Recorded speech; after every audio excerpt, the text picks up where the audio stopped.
शादी के बाद विदाई का समय था। नेहा अपनी माँ से मिलने के बाद अपने पिता से लिपट कर रो रही थी। वहां मौजूद सब लोगों की आंखें नम थी। नेहा ने घूंघट निकाला हुआ था। वह अपनी छोटी बहन के साथ सजाई गई गाड़ी के नजदीक आ गई थी। दूल्हा अविनाश अपने खास मित्र विकास के साथ बातें कर रहा था। विकास ने कहा, यार अविनाश, सबसे पहले घर पहुंचते ही होटल चलकर बढ़िया खाना खाएंगे। यहाँ तेरे ससुराल में खाने का मजा नहीं आया। तभी पास में खड़ा अविनाश का छोटा भाई राकेश बोला, हाँ यार, पनीर कुछ ठीक नहीं था और रसमलाई में रस ही नहीं था। और वो ही कर जोर जोर से हंसने लगा। अविनाश भी पीछे नहीं रहा। अरे हम लोग होटल चलेंगे, जो खाना है खा लेना। मुझे भी यहाँ खाने में मजा नहीं आया, रोटियां भी गर्म नहीं थी। अपने पति के मुंह से ये शब्द सुनते ही नेहा, जो घूंघट में गाड़ी में बैठने ही जा रही थी, वापस मुड़ी, गाड़ी के दरवाजे को जोर से बंद किया और घूंघट हटाकर अपने पापा के पास पहुंची। अपने पापा का हाथ अपने हाथ में लिया और बोली, मैं ससुराल नहीं जा रही पिताजी, मुझे ये शादी मंजूर नहीं। ये शब्द उसने इतनी जोर से कहे कि सब लोग हक्के बक्के रह गए। सब नजदीक आ गए। नेहा के ससुराल वालों पर तो जैसे पहाड़ टूट पड़ा।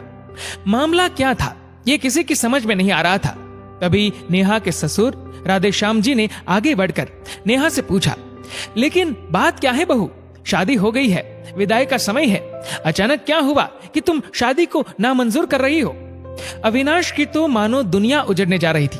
वह भी नेहा के पास आ गया, अविनाश के दोस्त भी। सब लोग जानना चाहते थे कि आखिर ऐन वक्त पर क्या हुआ कि दुल्हन ससुराल जाने से मना कर रही है।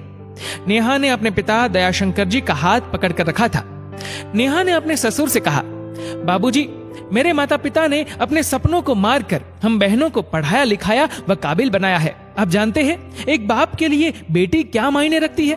आप व आपका बेटा नहीं जान सकते क्योंकि आपकी कोई बेटी नहीं है। नेहा रोती हुई बोले जा रही थी। आप जानते हैं मेरी शादी के लिए वह शादी में बारातियों की आवाभगत में कोई कमी न रह जाए, इसलिए मेरे पिताजी पिछले 1 साल से रात को 2-3 बजे तक जागकर मेरी माँ के साथ योजना बनाते थे। खाने में क्या बनेगा, रसोईया कौन होगा। पिछले 1 साल में मेरी माँ ने नई साड़ी नहीं खरीदी क्योंकि मेरी शादी में कमी न रह जाए। दुनिया को दिखाने के लिए अपनी बहन की साड़ी पहनकर मेरी माँ खड़ी है। मेरे पिता की इस 150 रुपए की नई शर्ट के पीछे बनियान में 100 छेद है। मेरे माता पिता ने कितने सपनों को मारा होगा, ना अच्छा खाया ना अच्छा पिया। बस एक ही ख्वाहिश थी कि मेरी शादी में कोई कमी न रह जाए। आपके पुत्र को रोटी ठंडी लगी, उनके दोस्तों को पनीर में गड़बड़ लगी व मेरे देवर को रसमलाई में रस नहीं मिला। इनका खिलखिलाकर हंसना मेरे पिता के अभिमान को ठेस पहुंचाने के समान है। नेहा हाफ रही थी। नेहा के पिता ने रोते हुए कहा, लेकिन बेटी, इतनी छोटी सी बात।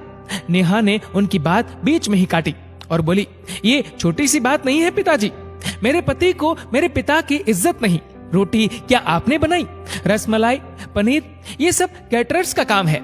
आपने दिल खोलकर व हैसियत से बढ़कर खर्च किया है। कुछ कमी रही तो वह कैटरर्स की तरफ से है। आप तो अपने दिल का टुकड़ा अपनी गुड़िया रानी को विदा कर रहे हैं। आप कितनी रात रोएंगे क्या मुझे पता नहीं। माँ कभी मेरे बिना घर से बाहर नहीं निकली। कल से वह बाजार अकेली जाएगी। जा पाएंगी? जो लोग पत्नी या बहू लेने आए हैं वह खाने में कमियां निकाल रहे हैं। मुझ में कोई कमी आपने नहीं रखी। ये बात इनकी समझ में नहीं आई। दयाशंकर जी ने नेहा के सर पर हाथ फिराया। अरे पगली, बात का बतंगड़ बना रही है। मुझे तुझ पर गर्व है कि तू मेरी बेटी है, लेकिन बेटा इन्हें माफ कर दे। तुझे मेरी कसम, शांत हो जा। तभी अविनाश ने आकर दयाशंकर जी के हाथ पकड़ लिए। मुझे माफ कर दीजिए बाबूजी, मुझसे गलती हो गई। मैं उसका गला बैठ गया था, रो पड़ा था वह। तभी राधेश्याम जी ने आगे बढ़कर नेहा के सर पर हाथ रखा। मैं तो बहू लेने आया था, लेकिन ईश्वर बहुत कृपालु है। उसने मुझे बेटी दे दी, वह बेटी की अहमियत भी समझा दी। मुझे ईश्वर ने बेटी नहीं दी, शायद इसलिए कि तेरे जैसी बेटी मेरे नसीब में थी। अब बेटी, इन नालायकों को माफ कर दे। मैं हाथ जोड़ता हूँ तेरे सामने। मेरी बेटी नेहा मुझे लौटा दे। और राधेश्याम जी ने सचमुच हाथ जोड़ दिए थे। वह नेहा के सामने सर झुका दिया। नेहा ने अपने ससुर के हाथ पकड़ लिए। बाबूजी, राधेश्याम जी ने कहा। बाबूजी नहीं, पिताजी। नेहा भी भावुक होकर राधेश्याम जी से लिपट गई थी। दयाशंकर जी ऐसी बेटी पाकर गौरव की अनुभूति कर रहे थे। नेहा अब राजी खुशी अपने ससुराल रवाना हो गई थी। पीछे छोड़ गई थी आंसुओं से भीगी अपने माँ पिताजी की आंखें, अपने पिता का वह आंगन जिस पर कल तक वह चहकती थी। आज से इस आंगन की चिड़िया उड़ गई थी किसी दूर प्रदेश में और किसी पेड़ पर अपना घरौंदा बनाएगी।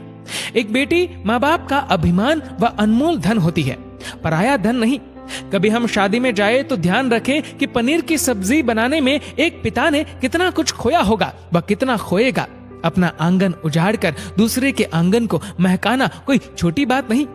बेटे की शादी में बनने वाले पनीर, रोटी या रसमलाई पकने में उतना समय लगता है जितनी लड़की की उम्र होती है।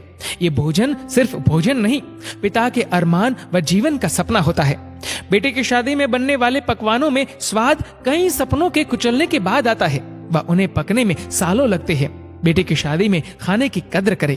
दोस्तों, इस वीडियो को लेकर आपकी क्या राय है नीचे कमेंट करके जरूर बताएगा। और अगर आपको वीडियो अच्छा लगा हो तो इस वीडियो को लाइक करेगा, शेयर करेगा ज्यादा से ज्यादा लोगों तक। और ऐसे ही और भी इंस्पिरेशनल वीडियोस के लिए सब्सक्राइब करें हमारे यूट्यूब चैनल को और फेसबुक पर फॉलो करें हमारे पेज को। धन्यवाद।